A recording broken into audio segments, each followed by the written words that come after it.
결단과 변화가 있는 시간이 되게 하옵소서. 거룩하신 예수님 이름으로 기도하옵나이다. 아멘.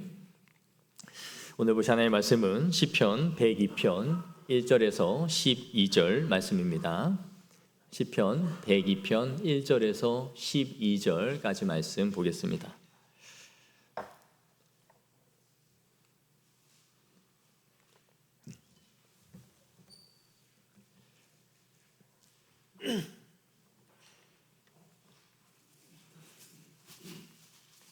시편 102편 1절부터 12절 교독하겠습니다. 여호와여, 내 기도를 들으시고 나의 부르짖음을 주께 상달하게 하소서. 나의 괴로운 날에 주의 얼굴을 내게서 숨기지 마소서. 주의 귀를 내게 기울이사 내가 부르짖는 날에 속히 내게 응답하소서. 내 날이 연기같이 소멸하며 내 뼈가 숯같이 탔음이니이다. 내가 음식 먹기도 잊었으므로 내 마음이 풀같이 시들고 말라 버렸사오며 나의 탄식 소리로 말미암아 나의 살이 뼈에 붙었나이다. 나는 광야의 올빼미 같고 황폐한 곳에 부엉이 같이 되었사오며 내가 밤을 새우니 지붕 위에 외로운 참새 같으니이다. 내 원수들이 종일 나를 비방하며 내게 등하하며 미칠 듯이 날뛰는 자들이 나를 가리켜 맹세하나이다. 나는 죄를 양식같이 먹으며 나는 눈물 섞인 물을 마셨나이다. 주의 분노와 진노로 말미암으리라. 주께서 나를 들어서 던지셨나이다. 내 날이 기울어지는 그림자 같고 내가 풀에 시들어짐 같으니이다. 여호와여, 주는 영원히 계시고 주에 대한 기억은 대대에 이르리이다. 아멘. 우리가 길을 걷다 보면 우리를 미소 짓게 해주는 여러 풍경들이 있습니다. 아기들이 걸어가는 모습 한번 사진을 볼까요? 저는 아기들을 보고 있으면 그냥 미소가 지어지죠. 그냥 안아주고 싶습니다. 또 단란한 가족들이 이렇게 함께 노는 모습 보고 있으면 우리의 마음을 참 따뜻하게 해주고 행복하겠다 하는 생각이 들어요. 그리고 또 연인들도 서로 데이트하고 좋아하는 모습 보면 또 우리를 또 미소 짓게 하기도 합니다. 그러나 또 우리의 마음에 또 다른 감동을 주는 그림이 있어요. 저렇게 두 노부부가 손을 잡고 걸어가는 모습입니다. 연인들처럼 팔짱을 끼고 걸어가면서 까르르 까르르 웃는 것도 아니고 서로 많은 이야기를 하는 것도 아닌데 그저 서로 손을 저렇게 맞잡고 걸어가는 것을 보면 많은 것을 느끼게 해주죠. 젊었을 때 서로 두 분이 참 많이 사랑하셨겠다. 그리고 저들 가운데 있는 수많은 이야기들이 있겠다 하는 생각을 갖게 해줘요. 지금은 우리 아이들이 어리기도 할 수 있고 또 그 아이들이 재롱을 부리고 또 그 아이들 때문에 웃고 즐기고 하는 때가 있겠지만 어느 시기가 오면 우리는 이제 두 사람만 남게 될 겁니다. 그때가 되면 우리는 어떤 모습일지 한번 상상해 보셨습니까? 가정은 두 사람으로 시작을 해서 세 명이 되기도 하고 네 명 그 이상이 되기도 하지만 어느 때가 되면 우리는 둘만 남게 될 겁니다. 우리는 젊었을 때 모두 바쁘게 살아가죠. 가족들을 위해서 그렇게 산다고 하지만 정작 가족들과 함께하는 시간들을 많이 못 보내곤 해요. 목회자로서 사역을 하면서 느꼈던 것은 5월이 되면 교회마다 참 많은 행사들이 있죠. 목회자들이 이리저리 분주하게 많이 그 사역들을 준비해야 합니다. 교회에서의 사역들을 준비해 갔는데 정작 자신은 5월이 가장 바쁘고 힘든 날인 거예요. 그리고 가족들과 한 시간이 정말 없다라는 것을 느끼게 되곤 하는 것이죠. 우리 모두 가족들을 생각한다 하지만 그러지 못한 경우도 참 많습니다. 집에 있지만 생각은 온통 회사 생각, 다른 신경 쓸 일들로 인해서 아이들이 커가는 모습을 즐겁게 봐주지 못하는 거죠. 그리고 이제 여유가 생기고 숨 돌릴 틈이 되었을 때는 아이들이 자신을 필요하지 않는 때가 왔다라는 것을 알게 됩니다. 아이들 각자의 삶으로 살아가고 있는 것이죠. 남자들은 우리 가족들이 남부럽지 않게 살아가는 것, 그걸 원해요. 남들이 가는 곳, 먹는 것, 입는 것, 그런 것들 그만큼이라도 뭐 대단하게 해주는 건 아니어도 남들이 하는 것만큼은 해주고 싶어 하는 경향이 있습니다. 그리고 그걸로 보람을 찾죠. 그리고 내가 그렇게 해주지 못하는 것을 느낄 때 자신이 초라하다라고 느끼게 되고 또 자괴감을 느낍니다. 그래서 남자들은 스스로 자신을 경제적 생산 능력을 가지고 자신의 가치를 확인하려 하는 경향이 매우 강하다라고 그래요. 그래서 자신의 지위와 서열 같은 자신의 입지가 공고해져 있을 때에 자신이 난 쓸모 있는 존재다라고 생각을 한다라는 거예요. 그렇다 보니 남자들이 나이를 먹고 은퇴를 하게 되면 우울해지고 자신감을 잃는 것이 당연한지 몰라요. 자기 스스로를 그러한 것으로 가치를 확인하려 했기 때문에 그러한 것들이 없어졌을 때 자신의 필요 없는 쓸모없는 존재로 생각을 하는 것이죠. 또 원치는 않지만 젊었을 때 여러 실수들을 하기도 합니다. 투자에 실패하여 재산을 크게 날리기도 하고 서지 말아야 할 보증을 서서 가족들에게 큰 고통을 안겨주기도 해요. 또 넘어가지 말아야 될 선까지 넘어서 외도를 하여 가정에 큰 위기가 찾아오기도 하죠. 그래서 부부 사이에 신뢰를 깨뜨리는 경우들도 있습니다. 이렇게 큰 사고를 치고 나면 스스로 자포자기하는 마음들이 생겨요. 이미 망가진 것, 이제 나이 들어서 뭘 한다고 해서 회복될 게 아니다. 그리고 또 나를 바라보는 가족들이나 배우자도 낙인을 찍어요. 그럼 그렇지. 뭘 젊어서 그 큰 사고 치고 나를 이 고생시키고 나서 뭘 해보겠다고 저런다고 내 마음이 풀릴 것 같아? 이런 마음들이 생기죠. 그러나 여러분, 축구 경기에서 전반전을 실점했다 해서 후반전까지 경기를 패할 것이다. 꼭 그런 것은 아니죠. 9회 말 투아웃 상황에서도 역전이 일어날 수 있고 후반전에서도 분명히 경기는 반전을 이룰 수 있습니다. 우리가 두려워해야 되는 것은 이미 일어난 그 사건 자체가 아니라 이미 일어난 그 사건으로 인해 일어나지 않은 일까지도 그 일이 잠식시켜버리는 거예요. 우리가 인생을 사계절로 나눠보면 어떨까요? 봄에 새싹이 피고 생명이 운 돋는 것처럼 우리 인생도 봄, 여름, 가을, 겨울이 있는 것 같아요. 봄은 아마 0세에서 20세 정도로 생각해 볼 수 있을 것 같습니다. 이때는 유소년기와 청소년기죠. 이 시기에 필요한 것은 신뢰와 존중감이에요. 세상에 내가 독립적인 사람으로 나아가기 위해서 이때 준비하는 때죠. 이 시기에 가장 중요한 사람들은 바로 내 주변에 있는 어른들이에요. 어른들의 지지와 나를 향한 존중, 이것이 그 사람의 인생을 또 결정해주는 중요한 기반이 되죠. 그 중에 가장 중요한 존재는 바로 부모님입니다. 그리고 그 시기가 지나면 여름이 찾아와요. 이때는 아마 20세에서 약 40세 정도라 할 수 있을 거예요. 청년기죠. 이때 우리가 느끼고 싶어하는 것은 안정감과 사랑입니다. 그래서 자신의 배우자를 찾고 또 자신만의 안정된 틀을 마련하기 위해서 부단히 힘쓰며 달려가는 때가 바로 이때죠.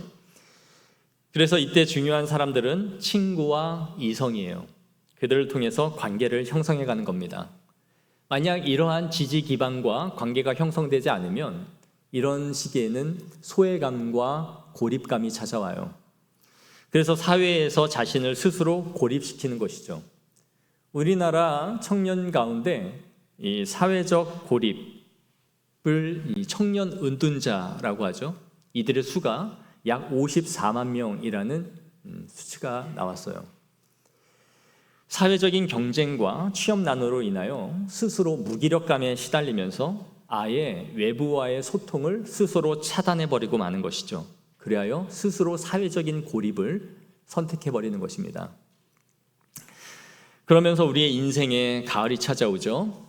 한 41세에서 60세 정도가 이쯤일 거예요. 이때는 우리는 중년기라고 합니다. 이때 우리에게 중요한 관계는 배우자와 친구와 동료들이에요. 직장과 교회 등 자신이 소속된 그 곳에서 자신의 자리를 공고히 하고 다지는 때가 바로 이때인 것이죠. 이때는 자신이 하고 있는 그 일을 통해서 의미를 찾고자 하는 때입니다. 자신이 하고 있는 것에 사람들에게 기여하고 누군가에게 내 일을 통해서도 도움을 줄 수 있는 사람이면 좋겠다라는 생각을 갖게 되죠. 그래서 만약에 이런 것이 충족이 되지 않으면 이때 생기는 감정은 인생의 허무감과 상실감이에요. 내가 인생을 헛살았나? 라는 생각도 갖게 되는 거죠.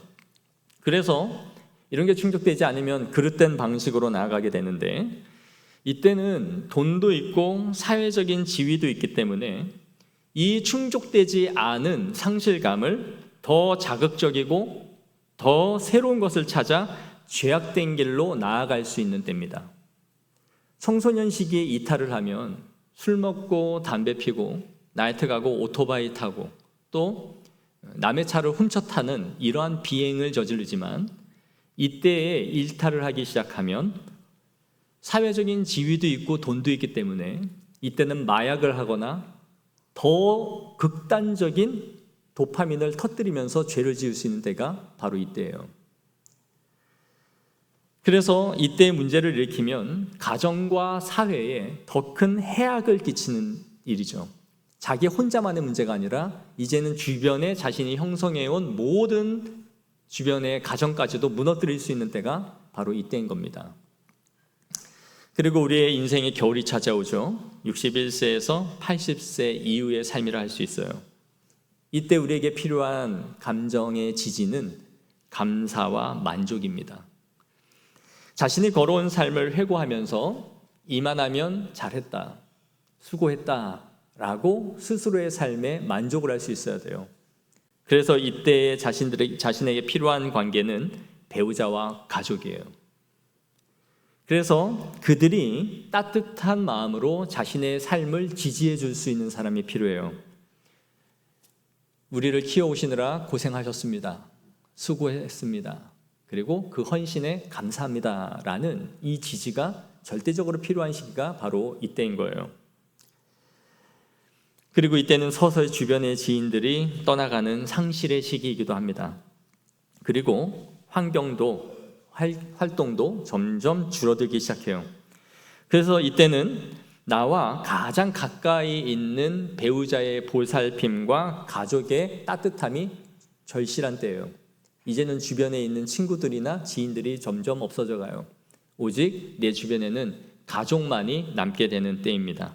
그래서 그 가족들로부터 감사와 만족, 또 스스로에 대한 자족함이 필요한 때가 바로 이 인생의 겨울의 때인 것이죠. 오늘 우리가 읽은 이 시편 102편의 타이틀을 보시면 고난당한 자가 마음에 상하여 그의 근심을 여호와 앞에 토로하는 기도라고 되어 있죠. 그런데 저는 이 시편을 보고 있노라면 노년에 부르는 노래 혹은 중년에 부르는 노래 이렇게 이름을 붙여주고도 싶습니다. 오늘 본문의 3절을 보십시오. 내 날이 연기같이 소멸하며 내 뼈가 숯같이 탔음이니이다 라고 말해요. 우리가 무언가에 진력을 다해서 힘을 쏟고 나면 뭐라고 말합니까? 아, 나 하얗게 불태웠어. 내 모든 열정과 힘을 쏟아붓고 나서 마치 연탄이 다 타고 남은 하얀 재처럼 자신의 삶을 불태웠노라고 그렇게 말하죠. 시인은 지금 자신의 인생을 다 불사르며 걸어온 겁니다. 그리고 4절에 이렇게 말해요. 내가 음식 먹기도 잊었으므로 내 마음이 풀같이 시들고 말라버렸사오며. 이제 나이가 들어서 식욕도 떨어지고 있는 거예요. 뭘 씹어도 그것이 음식이지 음식에 대한 미각이 둔해지고 있는 것이죠. 우리 6절 한번 다 같이 읽어볼까요? 시작. 나는 광야의 올빼미 같고 황폐한 곳에 부엉이같이 되었사오며. 아멘. 올빼미와 부엉이는 야행성 동물이죠. 즉 홀로 밤을 지새우는 이 상태를 노래하고 있습니다. 또 7절 한번 다 같이 읽어볼까요? 시작. 내가 밤을 새우니 지붕 위에 외로운 참새 같으니이다. 아멘. 나이가 들면 아침잠이 많이 없어진다 그래요. 새벽에 잠을 깨는 일들이 점점 많아집니다. 그런데 이것은 자연스러운 노화에 따른 생체 리듬이라 그래요. 생체 리듬이 나이가 들면 2-3시간이 앞으로 당겨진대요. 그래서 잠이 깊게 들지 못하고 또 혼자 적막한 고독의 시간들을 밤에 더 많이 보내고 있는 거죠. 외로운 참새같이 자신이 혼자 밤을 지새우고 있습니다 라고 말해요. 우리 8절 다 같이 읽어볼까요? 시작. 내 원수들이 종일 나를 비방하며 내게 대항하여 미칠 듯이 날뛰는 자들이 나를 가리켜 맹세하나이다. 인간관계에 위기가 찾아온 겁니다. 젊을 때 앞만 보고 달려가느라 수많은 인생의 적들이 생긴 거죠. 물불 가리지 않고 자신의 성공만을 위해서 달려간 거예요. 그리고 또 누군가에게는 특별히 부부관계의 위기가 찾아올지도 모릅니다.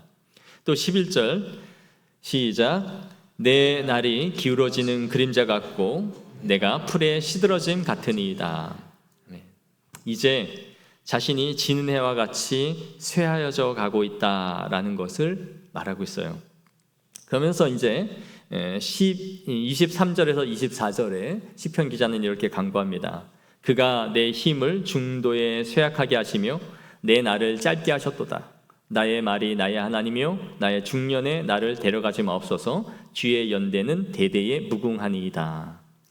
자신의 생명의 위기 가운데 있음을 느끼면서 나를 데려가지 말아달라라고 간구하는 것이죠. 요즘에 참 중년에 작고하는 사람들이 많아지죠. 어제까지도 멀쩡하게 만나서 식사하고 대화했던 그 사람이 갑자기 급작스러운 병에 의해서 세상을 떠나는 이 안타까운 일들을 보게 됩니다. 시편 102편의 이 시인은 고난 중에서 지은 시이지만 내용을 보면 노년에 겪는 인생의 아픔을 노래하고 있는 것처럼 보여져요. 우리가 유소년 그리고 청년의 때 굉장히 중요하다라고 말을 하죠. 하지만 중년의 시기를 여러분들이 간과해서는 안 됩니다. 이 시기는 인생의 많은 부분이 이미 그려져 있는 때예요. 여백이 별로 없고요. 이미 내가 걸어온 삶의 자취들로 인해서 많은 부분들이 화폭에 채워져 있는 상태예요. 그리고 남은 것은 그 색감을 얼마나 더 진하게 하느냐, 옅게 하느냐 정도만 있는 때입니다. 그러나 그 그림의 완성을 향해 나아가는 중요한 시기가 바로 중년의 때예요. 우리가 아이들을 키우면서 사춘기라고 하지만 중년의 시기는 제2의 사춘기라고 할 수 있습니다. 왜냐하면 이때 우리는 또 한 번 큰 정체성의 혼란을 느끼기 때문이에요. 이 청소년 시기에 아이들이 겪는 정체성의 혼란은 무엇입니까? 2차 성징이 오면서 자신의 목소리는 어른처럼 되어가는데 생각은 어리죠. 그러니 이 아이는 어른도 아니고 아이도 아닌 그 중간 어디쯤에서 정체성을 혼란을 갖는 거예요. 그런데 이 중년의 때에 우리는 이와 똑같은 것을 경험하게 됩니다. 여러분 요즘 명포티라고 들어보셨어요? 나이는 40인데 젊게 사는 사람들 명포티를 하죠. 그래서 애들이 입는 옷, 후드티 이런 거 젊게 입으면서 명포티라고 합니다. 그런데 청년들은 그걸 보면 뭐라 그래요? 다 늙어가지고 주책 떨고 우리 따라한다고 그냥 늙으면 늙은 대로 살지 뭘 저렇게 어른처럼 우리처럼 닮아가려 하느냐 그러면서 비웃죠. 그리고 어른들은 그 중년을 보면 뭐라 그래요? 야 한창 때다 한창 때 내가 네 때면은 진짜 뭐라도 했지 정말 한창 때다 그래요. 그런데 회사 가면 그렇지 않아요. 이미 은퇴 연령도 점점 앞당겨 오고 있고 꺾여가고 있는 때입니다. 중년이면. 그러니 이 중간에서 자신은 노인도 아니고 청년도 아닌 그 어디쯤에 있는 때가 바로 이 중년의 시기예요. 그리고 이때 신체적 변화가 일어나기 시작합니다. 아이들이 제2차 성징을 경험한다면 이때 여성들은 폐경기가 오고요. 남성들은 성적 능력이 저하되기 시작해요. 그러면서 갱년기가 찾아옵니다. 이제 체력이 전과 같지 않다라는 것을 느끼게 되면서 이제 영양제를 먹기 시작하죠. 여러분 아침에 수시바씩 먹고 계시죠? 손에다 털어 넣으면서 이게 나를 살릴 거야. 그런 마음으로 열심히 영양제 먹죠. 정말 20, 30대는 거들떠보지도 않던 그 영양제를 이제는 뭐만 나왔다 하면 소문만 있으면 사다가 쟁겨놓고 먹습니다. 그리고 또 어떤 일이 벌어집니까? 노안이 옵니다. 이제 핸드폰 하나 보는 것도 이렇게 보기 시작하고, 이제 뭐 물건 하나 글씨 읽으려 그래도 계속 눈을 찡긋찡긋거리니 얼마나 삶의 질이 떨어지고 이러고 있으면 현타가 오죠. 이제 내가 갈 때가 됐나? 이제 보이지도 않는 그 깨알 같은 글씨들, 읽을 수 없는 자신의 한계, 육체의 한계를 경험하기 시작하는 거죠.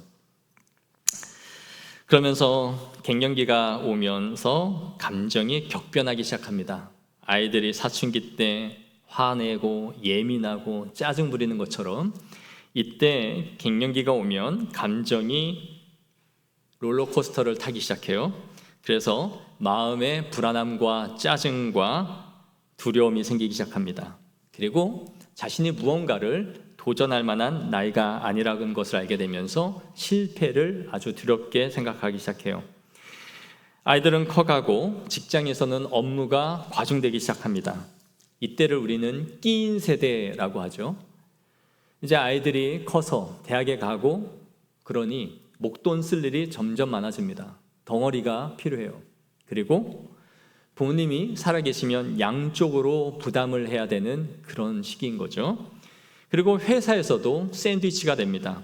점점 치고 올라오는 젊은 애들과 또 사회의 이치에 맞게 자신의 직위에 맞게 업무가 과중되어 쏟아져 가기 시작하는 것이죠. 그러니 이때에 공황장애나 불면증이 생기고 정신질환이 오는 것도 이상하지 않아요. 그러니 40, 50대밖에 안 된 사람이 갑자기 급성으로 병이 생겨서 쓰러지고 사망하는 것도 심심치 않게 일어나는 것이죠. 이런 시기에 말씀드린 것처럼 마음을 우리가 신앙으로 제대로 다잡지 않으면 유혹에 쉽게 넘어가는 때가 바로 이때입니다. 한 번에 돈을 벌 수 있다라는 누군가의 말에 사기를 당하기도 하고, 돈도 있고 사회적 지위도 있으니 도박이나 여자나 유흥이나 내가 넘지 말아야 할 그 사회적인 선들을 자신의 도파민을 퍼뜨리면서 급속도로 무너질 수 있는 때가 바로 이때예요. 그래서 말씀드린 것처럼 이 중년의 시기에 우리가 신앙으로 바르게 있지 아니하면 더 큰 문제, 사회와 가정에 문제를 일으킬 수 있는 때가 바로 이때인 것입니다. 그리고 설상가상으로 부부 사이에 위기가 찾아오죠. 여러분, 빈둥지 신드롬이라는 말 들어보셨습니까? 자녀들을 다 키우고 아이들이 떠나간 상태에서 두 부부만 덩그러니 남게 되는 현상을 말해요. 아이들이 있을 때는 그나마 할 이야기들이 있습니다. 아이들의 이야기, 학업의 이야기, 또 취업 등등 그 대화할 거리들이 분산이 되었는데, 이제는 두 사람만 남게 되면 이제는 둘 중에 하나입니다. 상황이 급속도로 안 좋아지거나 두 사람의 관계가 급속도로 좋아지거나 둘 중에 하나예요.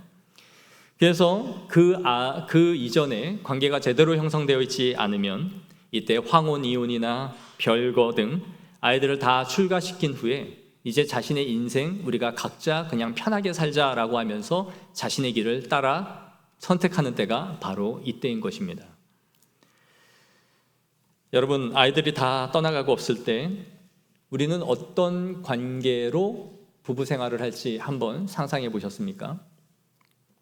아마 지금 우리가 중년의 시기라면 아마 10년에서 15년 이내에 우리들은 분명히 그렇게 될 겁니다. 나이 들면 여러분, 남자들이 얼마나 별 볼 일 없어지는지 다 아시죠? 여자들은 살면서 자신의 형성된 관계망들이 잘 있어요. 그래서 나이가 들어도 이곳저곳 잘 놉니다. 같이 차 타고 다니면서 맛있는 것도 먹고 즐기죠. 평일날 양평 카페 한번 가보세요. 아주 복부인들이 김여사, 박여사, 우리 여러 여사들이 한 바퀴 도는 거예요. 맛있는 거 먹고 좋은 차, 풍경 보면서. 저는 그걸 볼 때마다 남자들은 지금 저기서 뭘 하고 있을까? 이 시간에.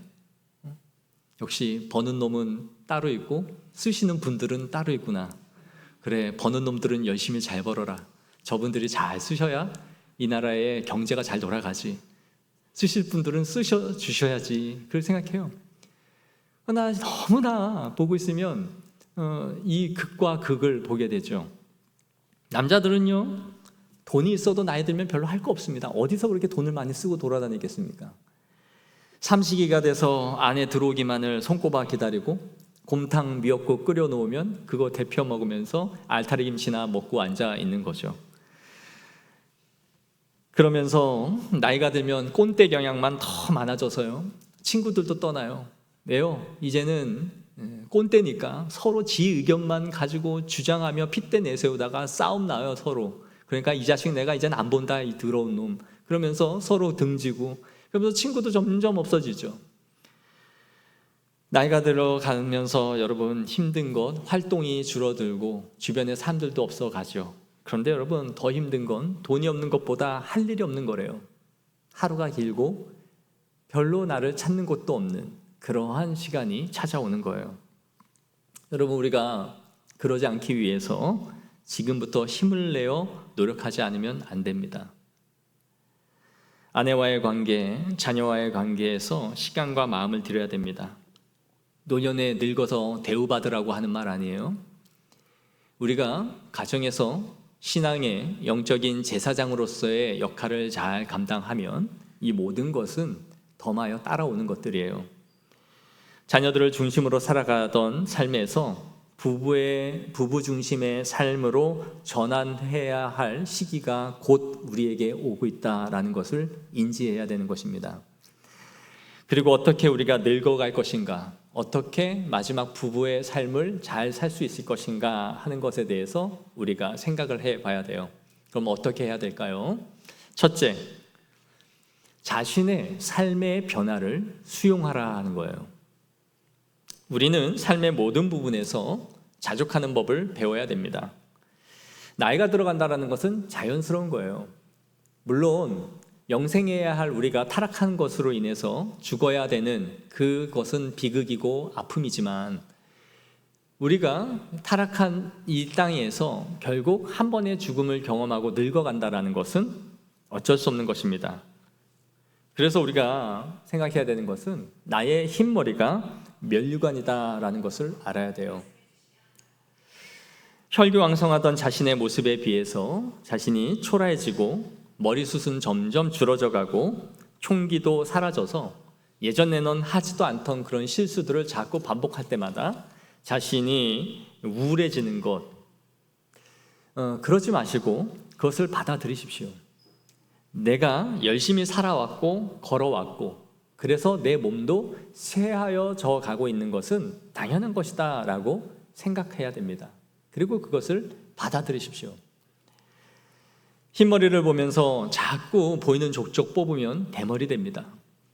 그냥 흰머리 생겼으면 생겼는가 보다, 그렇게 받아들이면서 내가 주님과 함께 걸어간 나의 인생, 이것이 곧 면류관이다라고 생각하며 살아가는 겁니다. 둘째는 성공이 아니라 삶의 의미를 찾으십시오. 인간이 얼마나 더 돈을 모아야 행복해질까요? 그리고 얼마만큼 재산을 축적해야 내 노후가 보장이 되는 걸까요? 나이가 들어서도 더 많이, 더 높은 것을 추구하는 이 탐욕스러운 행동만큼 우리의 눈살을 찌푸리게 하고 추한 것은 없어요. 베풀고 손을 놓아야 할 때 움켜쥐고 끌어당기는 것만큼 추한 게 없어요. 젊을 때는 성공하고 살아보겠다고 달렸다면 이제는 여러분의 삶의 의미를 찾아야 할 때입니다. Well dying. 주님 앞에서 어떻게 의미 있게 죽을 것인가 하는 것을 생각해 보라는 거예요. 하나님이 나에게 주신 사명을 붙잡고 걸어가야 되는 겁니다. 내가 하나님 앞에 섰을 때에 너는 무엇을 하다 왔느냐라고 할 때에 나는 충성된 종으로 하나님 앞에 설 수 있는가 하는 것을 돌아보라는 거예요. 그리고 여러분, 교회와 성도들이 나의 죽음 이후에 나를 어떻게 기억하며 추모할지를 한번 생각해 보십시오. 이것은 매우 우리에게 의미 있고 가치 있는 것입니다.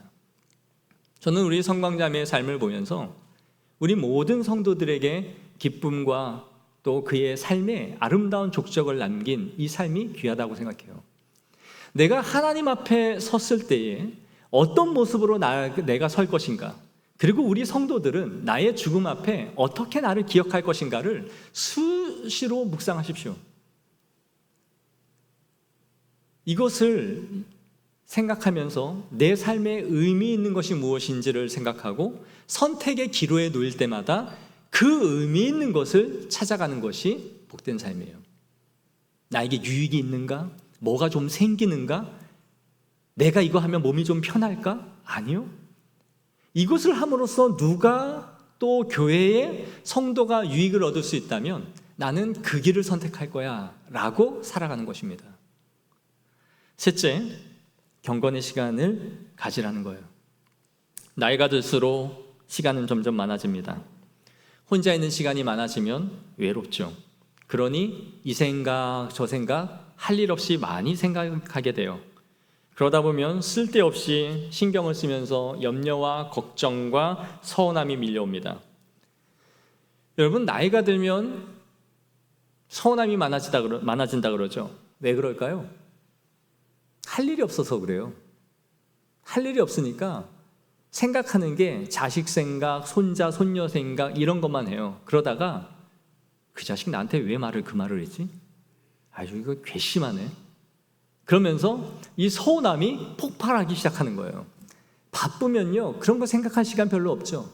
근데 나이가 들면 많은 시간 혼자 쓸데없는 생각하다가 괜히 서운하고 괜히 마음에 안 들고 그러면서 부하가 일어나는 거예요.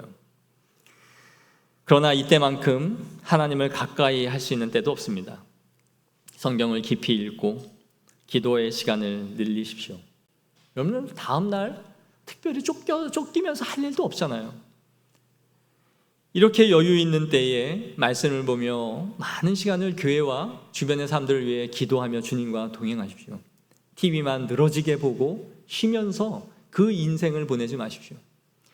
내가 젊었을 때 이렇게 말씀을 받다면 얼마나 내 신앙이 성숙하게 성장했을까를 생각하게 될 겁니다. 그리고 주님 안에 그 시간들을 보내게 되는 거예요.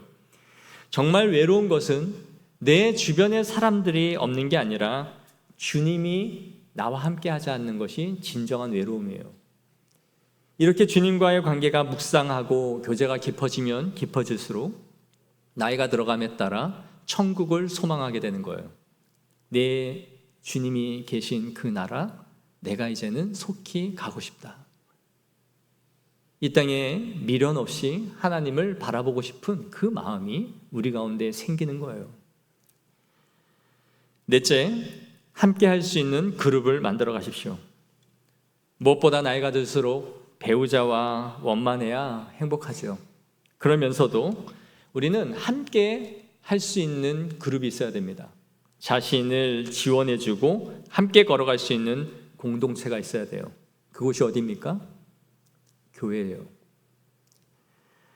교회는 아이들이 다 커서 자녀들이 떠나고 아무도 없어도 내가 교회를 떠나지 않는 한 우리의 목원, 목회자, 교회 식구들은 항상 그 자리에 있는 사람들이에요. 그리하여 서로 그 자리 안에서 여러분들이 참 가족이 나를 지원해주고 함께 할 수 있는 동반자가 교회 안에 있다는 것을 알아야 됩니다. 그러므로 교회 생활을 대면하게 해서는 안 돼요. 그냥 찍고 예배드리고 가듯이 하는 거 아니에요. 교회는 가족이에요. 여러분의 인생을 끝까지 함께하며 슬플 때 함께 울어줄 수 있는 사람들이고 기쁠 때 함께 즐거워해 줄 수 있는 사람들이 바로 여러분에 있는 지체들이라는 것을 잊어서는 안 돼요. 그것이 여러분의 삶의 노년에 함께 할 수 있는 공동체가 있다는 것이 매우 중요한 것입니다. 다섯 번째, 주변과 화해하세요. 아내와 남편, 자녀, 가족들, 내 주변에 있는 지인들, 그들에게 매이고 쌓여있는 게 있다면 가서 푸십시오. 내가 그때 왜 그랬는지 해명하려 하지 마시고 내 의견이 왜 그랬는지 관철시키려 하지 마세요. 그냥 가서 내가 그때 덕이 없었고 내가 성숙하지 못했고 내가 부족해서 그랬노라고 손을 잡고 한마디만 하시면 돼요. 내가 덕이 없고 부족해서 그때는 그런 선택과 그런 말을 할 수밖에 없었어. 미안하다고. 그래서 주변과 맺혀 있는 그 부분들이 생각날 때마다 그것을 풀어나가는 성도들이 되십시오. 마지막으로 하나님을 신뢰하십시오. 나를 지키고 이끌어 오신 분이 하나님이시기에 마지막까지도 나를 지키고 인도해 가실 것이라는 것을 믿으세요. 내가 내 인생 책임지고 살아온 거 아닙니다. 내가 다 책임져야 될 것처럼 등에 메고 걸어왔지만 하나님이 여러분을 책임지신 거예요.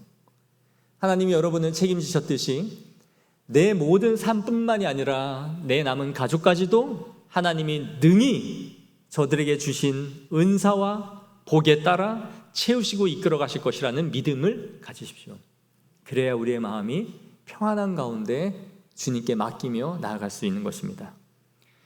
사랑하는 성도 여러분, 마지막으로 우리 본문의 12절 말씀을 읽고 마치도록 하겠습니다. 다 같이 우리 12절 읽겠습니다. 시작. 여호와여, 주는 영원히 계시고 주에 대한 기억은 대대에 이르리이다. 아멘. 여러분의 인생의 끝까지 옆에 계시고 그분에 대한 기억과 추억이 우리 인생 가운데 풍성한 성도들로 살아가기를 축복합니다. 기도하겠습니다. 하나님 아버지, 우리의 삶의 인생이 바쁘고 분주하며 놓치고 살아가는 것이 너무나 많습니다. 바쁘고 분주하다는 그 핑계로 주변의 것들이 보이지 않고 이뤄져가는 것들이 보이지 않고 나중에 그것을 알게 되지만 돌이키기에는 너무 힘든 상황이 되어 있어서 모든 것을 포기하고 그냥 살아가는 그런 인생들이 되지 않게 하여 주옵소서.